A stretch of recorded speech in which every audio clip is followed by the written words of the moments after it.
Hey guys, this is Maria from freewaysocial.com, and in this video I'll show you how to send direct messages on TikTok.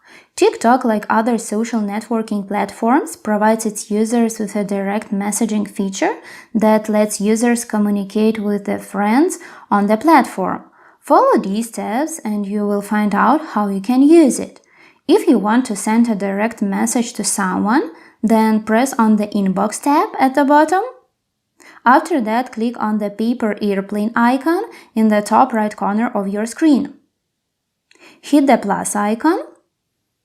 Choose a person who you want to have a conversation with. Keep in mind that you can send messages only to users who are your friends. It means that you should follow each other. Once the Conversations window opens, press on the Send Message bar in order to start a conversation.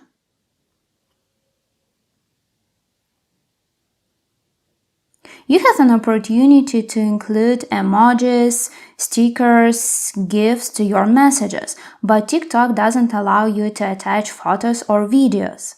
What is more, if you delete the message you have sent, other users will still be able to see it. That's it. I hope this guide was helpful and you were able to send direct messages on TikTok. Don't forget to like this video and visit us at freewaysocial.com.